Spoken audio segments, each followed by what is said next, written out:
말씀의 진의를 깨닫자. 말씀의 진의를 깨닫자. 이런 제목으로 말씀을 상고합니다. 이제 발람이 1차 그 발락의 초청을 거절했더니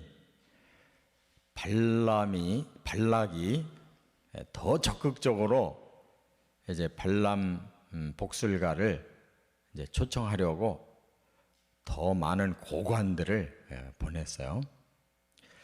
그래서 이제 발람이 결과적으로는 그들을 따라갑니다. 그러나 이제 하나님이 겉으로 하시는 말씀과 또 속으로 원하시는 말씀이 다르다는 것을 우리가 여기서 보게 돼요. 하나님은 사람의 마음을 알고 있습니다. 이 발람 복술가의 마음은 뭐냐면 겉으로는 나는 의로운 말만 한다. 하나님이 주시는 말씀만 전한다. 그러면서도 이 모압의 발락 왕 말만 잘 들으면 자기가 이참에 큰 돈을 벌고 명예를 얻겠다. 그런 생각이 들어가니까 이제 두 가지 마음이 속에 있는 거예요. 한쪽은 이제 그런 욕심이 생기는 거고, 한쪽은 복술가긴 하지만 그래도 영계에 대한 어느 정도의 그런 그 원리를 알으니까 하나님 말씀을 안 들을 수가 없고, 우리 모든 사람들이 다 똑같아요. 특히 신앙인들이 이 두 가지 마음이 다 있어요. 세상에 발을 딛고 살으니까 세상적인 것도 누리고 싶어요. 그러면서 하나님 믿는 사람이니까 또 하나님의 말씀도 어느 정도 알아요. 이 두 가지 사이에서 갈등을 해요. 겉으로는 알면서 속으로는 끌려가는 거죠. 바로 이 발람의 모습이 그렇습니다. 그래서 이제 모압 왕에게 가가지고 처음에는 이제 예언을 하는데 계속 하나님이 주시는 말씀을 예언하게 돼요. 하나님의 성령에 사로잡혀서 4번이나 그 이스라엘 진영을 저 위에서 쳐다보고 계속 이제 저주가 아니라 축복을 하고 이스라엘의 미래를 예언하고 막 합니다. 그러나 거기서 끝나질 않아요. 결국은 25장에 보면, 이 뒤에 가보면 이스라엘 백성들이 큰 음란 사건에 빠져요. 여자들에게 막 놀아나기 시작해요. 그 이유를 밝히지 않고 25장에서 그런 사건이 일어나가지고 하나님이 징계를 하시거든요, 이스라엘을. 그런데 그 비밀이 이 뒤에 나와요. 민수기 31장에 보면 이제 하나님이 미디안족들을 치라고 말씀을 하시면서 부올의 아들 발람도 죽였다. 그런 내용이 나오고, 그 뒤에 가면 그 31장 16절에 보면 그 이유를 분명히 밝혀요. 발람의 꾀를 쫓아서 그들이 범죄했다. 그건 뭐냐면 발람은 겉으로는 하나님 말씀만 다 예언하고 의로운 채 해놓고 모사를 꾸민 거예요. 그러니까 발락 왕에게 이스라엘을 나는 저주하지는 못하겠다. 그러나 내가 꾀는 가르쳐주겠다. 여자들로 이스라엘 남자들을 넘어뜨려라. 그래서 그들로 하여금 스스로 망할 짓을 하게 해라. 이게 바로 사탄의 작전이에요. 겉으로는 모든 게 정상적인 것 같은데 뒤로 이제 죄를 범하게 해서 오히려 하나님께 징계받으면 스스로 망하지 않냐. 이게 사탄의 방법입니다. 그래서 우리는 오늘 본문에서 그 하나님이 겉으로 하시는 말씀이 아니라 마음에 그 원하시는 뜻이 중요하다는 거, 그 세 가지를 상고합니다. 첫째, 15절부터 20절에 보면 시험해보라는 말씀이다 하는 거예요. 시험해보라는 말씀이 있어요. 다시 말하면 하나님이 고작 대관들이 찾아와서 발람을 이제 꼬이니까 하나님이 너 따라가라 이렇게 말씀하셔요. 그러니까 시험해 보시는 말씀.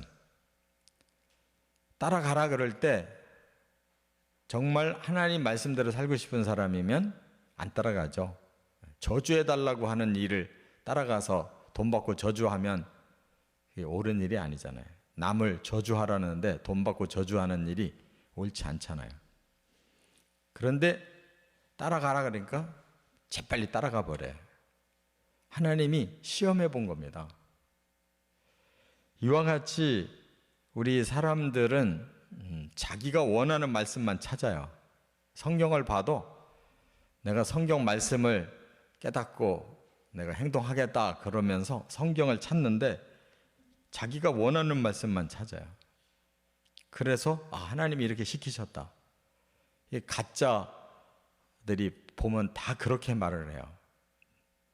성경이 여러 구절이 있는데 자기가 원하는 방향으로 이렇게 말씀을 한 것처럼 보이는 걸 찾아서 하나님이 이렇게 우리에게 이렇게 하라고 하신다. 이게 바로 시험에 넘어간 거예요.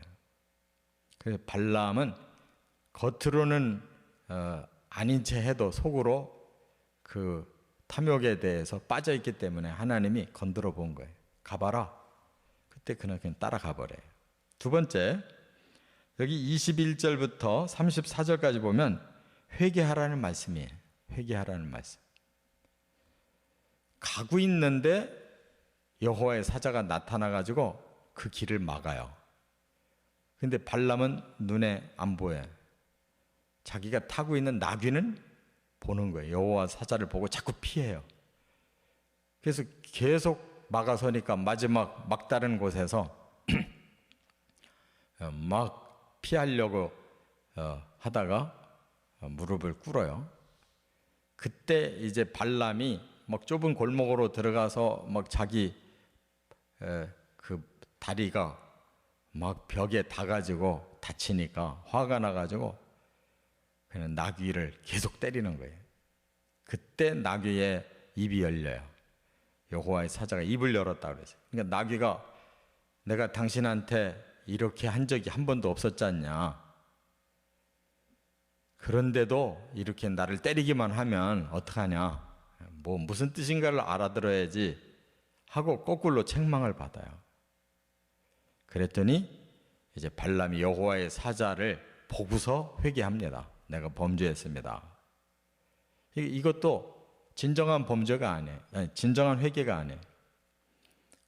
일단 현상 앞에 자기가 꼼짝도 못하겠으니까 죄를 범했습니다 하고 회개를 하는데 결국 나중에는 자기 본색대로 다 행동하거든요.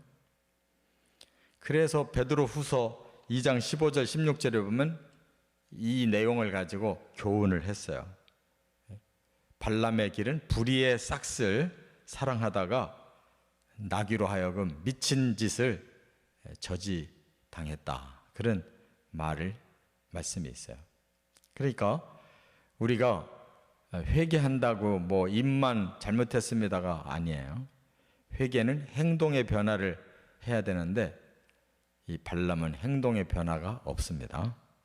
끝으로 세 번째는 35절부터 41절까지 보면 하나님의 뜻만 따르라는 말씀이에요.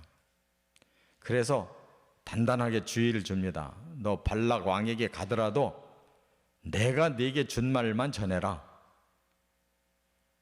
그래서 발람이 그렇게 하겠습니다 하고 갑니다. 그래서 실제로 그렇게 해요.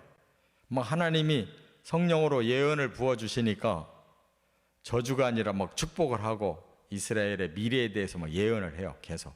그래서 4차례 발람이 계속 하나님의 말씀만 전합니다. 그렇게 전해놓고 복채를 받아야 되니까 다시 발락에게 제가 서두에 말씀드린 것처럼 이스라엘 백성들을 꼬드겨서 넘어뜨리는 방법을 일러주는 거예요.